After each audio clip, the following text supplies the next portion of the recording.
స్వయంగా ఎస్పీ గారు ఏ MLA MLC పాత్ర ప్రస్తావన లేదని తేల్చి చెప్పిన తర్వాత మరో 4 రోజులకి నంద్యాల ఉప ఎన్నికల్లో మేము ఉంటే అక్కడికి నోటీసులు యుద్ధ ప్రాతిపదికన యుద్ధం చేసినట్టు వచ్చి నోటీసులు జారీ చేసి 1కి 2 సార్లు విచారణ ఇప్పించిన విషయం కూడా మీకు తెలుసు. ఆ 2 విచారణలు కూడా పూర్తయిని దాదాపు 7 నెలలైంది. అంతా కూడా ఏమీ లేదని చెప్పని తెలిసిన తర్వాత ఈరోజు ఉదయం రాజ్యసభ అభ్యర్థిగా వేమిరెడ్డి ప్రభాకర్ రెడ్డి గారి నామినేషన్ అమరావతిలో మధ్యాహ్నం 12 గంటలకు ఈరోజు ఈ యొక్క నామినేషన్ ప్రక్రియలో బయలుదేరే పరిణామ క్రమంలో 7 గంటల 45 నిమిషాలకి పోలీసు అధికారులకు వచ్చి నాకు నోటీస్ ఇచ్చి మీరు 7 గంటల 30 నిమిషాలకి హాజరు కావాలని అడిగారు. ఎస్పీ గారు మీరేమన్నా మైసూరు మహారాజు అనుకుంటున్నారా? దేశాన్ని నియంత్రణ అనుకుంటున్నారా? ఒక వ్యక్తికి నోటీస్ జారీ చేయాలంటే కనీసం 3 రోజుల ముందు జారీ చేయకుండా ఇష్టం వచ్చినట్లు మీ ఇష్టారాజ్యంగా అధికారం చేతిలో ఉందని జిల్లా మంత్రి నారాయణ గారి తొత్తులా పనిచేస్తూ మీ ఇష్టం వచ్చినట్లు ప్రవర్తిస్తూ ఉంటే చూస్తా ఊరుకుంటాం అని చెప్పి అడుగుతూ ఉన్నా. అంటే వైఎస్ఆర్ కాంగ్రెస్ పార్టీ ఎమ్మెల్యేలని ప్రలోభాలకు గురి చేశారు. 25 కోట్లు ఇస్తాం, 30 కోట్లు ఇస్తాం, ఎవరు కూడా లొంగల.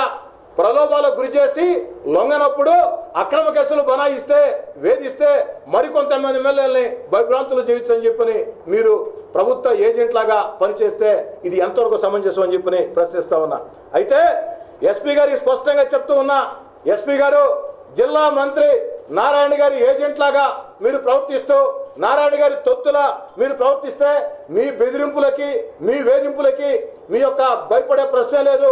మీ బుడ్డ బెదిరింపులకి భయపడే అడ్డమైన వాడిని అయితే కాదు. నేనేం వ్యాపారస్తున్నా లేకుంటే కార్పొరేట్ శక్తులనే కాదు.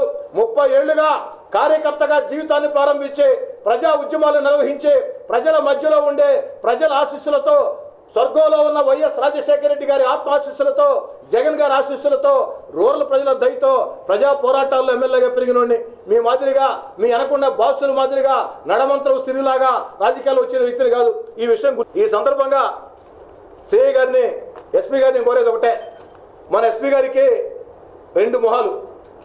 మన ఎస్పీ గారికి ఒక మొహం ఏంటంటే నిజాయితీపరుడుగా ప్రచారం చేసుకుంటూ ప్రజలకు ఏదో చేశారని చెప్పుకుంటూ, రెండో పక్క అధికార పార్టీలో ఉన్నటువంటి మంత్రి నారాయణ గారి ఎజెండా ప్రకారం వాళ్ళు తెలుగుదేశమా, వైసీపీయా, సిపిఎమ్మా, సిపిఐయా, బీజేపీ సంబంధం లేకుండా మంత్రి నారాయణ గారి రాజకీయ ప్రయోజనాలకు అనుగుణంగా పనిచేయటం.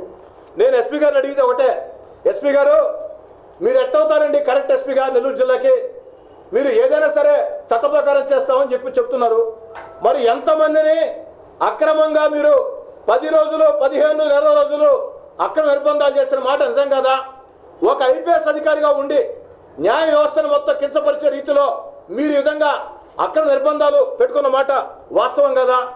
మీరు పెట్టినటువంటి వేధింపులు తట్టుకోలేక ఒక సర్కిల్ ఇన్స్పెక్టర్ చనిపోయిన మాట వాస్తవం కదా?